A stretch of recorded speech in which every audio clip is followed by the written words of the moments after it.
आज मैं आप लोगों के सामने एक महापुरुष के जीवन एवं उनकी प्रतिभा को प्रस्तुत करता हूँ। उन महापुरुष का नाम है जयपाल सिंह मुंडा।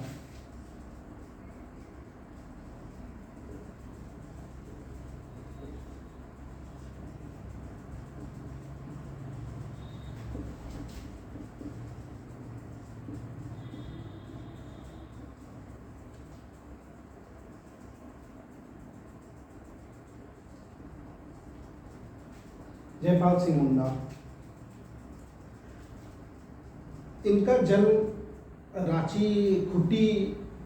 रांची के पास खुट्टी है, अब तो एक जिला हो चुका है। वहाँ जन्म हुआ 30/1/1903 को। 30/1/1903 याद रखिएगा, 30/1/1903 को इनका जन्म हुआ। 1910 में इनका दाखिला सेंट पॉल स्कूल रांची में हुआ। 1910 में जयपाल सिंह मुंडा के नाम से इनका एडमिशन हुआ।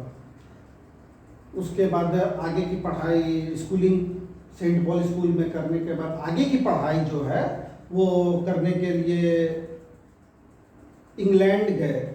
ऑक्सफोर्ड यूनिवर्सिटी से इन्होंने ग्रेजुएशन कंप्लीट किया। ऑक्सफोर्ड यूनिवर्सिटी के हॉकी टीम में इनके योगदान के लिए इनको ऑक्सफोर्ड ब्लू से सम्मानित किया गया, जो कि पहले भारतीय छात्र थे जिनको ऑक्सफोर्ड ब्लू से सम्मानित किया गया। 1927-28 में आईसीएस का एग्जाम हुआ। आईसीएस के एग्जाम में ये टॉप किए। 1927-28 के आईसीएस के एग्जाम में ये टॉप किए। इंटरव्यू में इनको सर्वोच्च नंबर प्राप्त हुआ। उसके बाद 1928 में ओलंपिक एम्स्टर्डम में आयोजित हो रहा था। 1928 में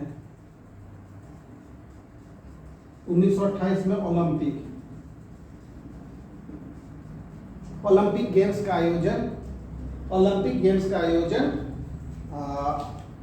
एम्स्टर्डम में हो रहा था। ये भारतीय टीम भी इसमें हॉकी खेलने के लिए गई, जिसके कप्तान हमारे जयपाल सर थे।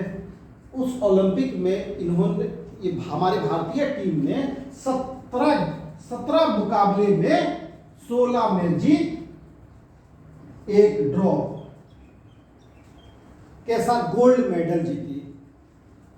जब ये ओलंपिक खेल के वापस अपना ये आईसीएस का जो पढ़ाई चल रहा था, आईसीएस की पढ़ाई, इसको ज्वाइन करने के लिए वापस आए तो इनको 1 साल दोहराने के लिए कहा गया। इनको सही नहीं लगा और ये आईसीएस से इस्तीफा दे दिए और 1929 में भारत लौट आए। भारत लौटने के बाद ये मोहन बगान क्लब जो कलकत्ता में है, वहाँ हॉकी टीम चालू किए। फिर 1929 में उसके बाद ब्रिटिश ऑयल कंपनी ये कलकत्ता में ज्वाइन की। 1929 से 32 तक वहाँ काम किए, ब्रिटिश तेल कंपनी। उसके बाद 32 से 36 तक ये अपना कलम निकाल चुके थे। ये अफ्रीका चले गए, शिक्षक के रूप में वहाँ काम किए। 1936 में जब ये भारत वापस आए तो रायपुर के राजकुमार कॉलेज के प्रिंसिपल ज्वाइन किए, पर वहाँ भी ज़्यादा समय तक नहीं टिके, नहीं रुके, क्योंकि इनकी मंजिल कहीं और थी। 1936 में ये बीकानेर रियासत ज्वाइन करते हैं प्रशासनिक अधिकारी के रूप में बीकानेर रियासत में कार्य किए। राजस्व आयुक्त, राजस्व अधिकारी, विदेश सचिव, ये सब पद पर काम करने के बाद 1939 में ये बिहार लौटा है। उस समय बिहार और झारखंड एक ही राज्य हुआ करता था, तो 1939 में ये बिहार लौटा है। 1939 में ही एक आदिवासी महासभा का आयोजन हुआ। आदिवासी महासभा के मीटिंग का आयोजन हुआ। उस महासभा के मीटिंग में हमारे जयपाल सर को महासभा का नेता घोषित किया गया। महासभा का नेता इनको जयपाल सर बन गए।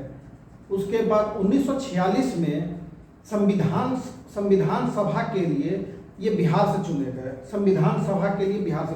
5वीं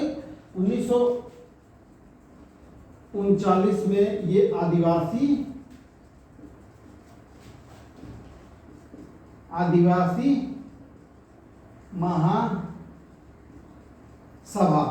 का नेता चुने गए। 1946 में ये 1946 में संविधान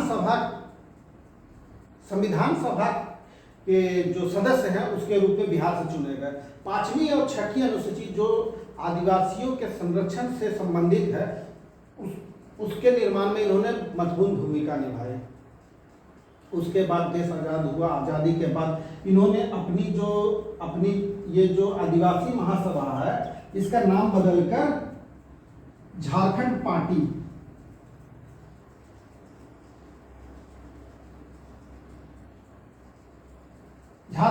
कर दिया। 1946 में संविधान सभा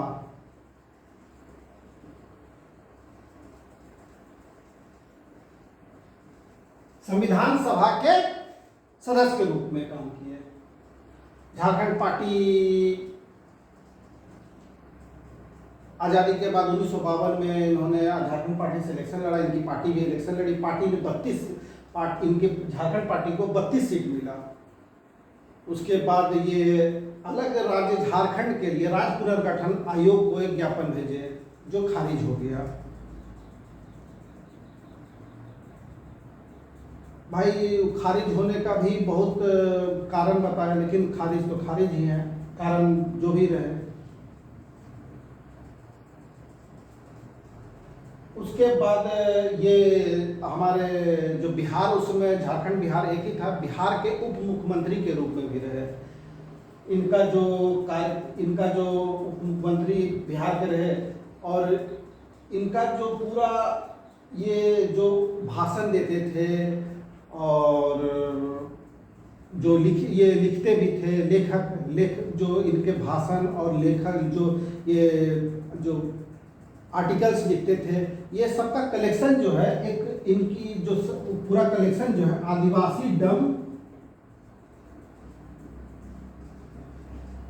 आदिवासी डम पुस्तक में इनका पूरा आर्टिकल्स और इस जो भाषण है, स्पीचेस है, वो इसमें दर्ज है। इनको जयपाल सर को मरांग गोमके से संबोधित किया गया। मरांग गोमके से संबोधित किया गया। मरांग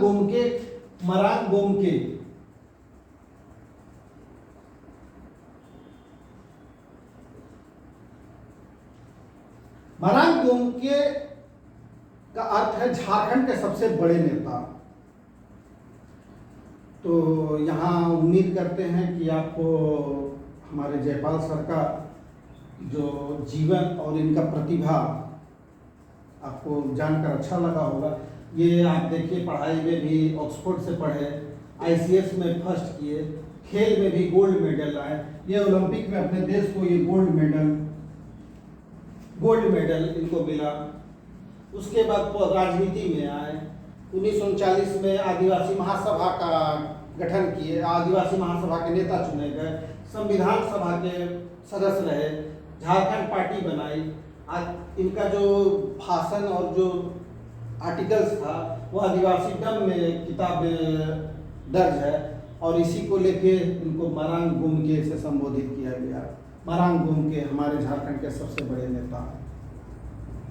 तो आपको इनका जीवन जायज है, अच्छा ही लगा होगा।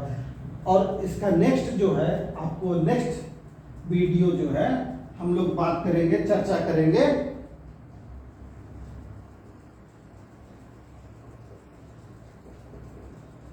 विनोद बिहारी महतो।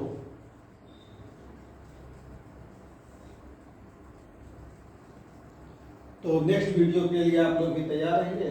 विनोद बिहारी महतो को लेकर, उनके जीवन एवं उनके प्रतिभा को लेकर जरूर उपस्थित होंगे। बहुत बहुत धन्यवाद।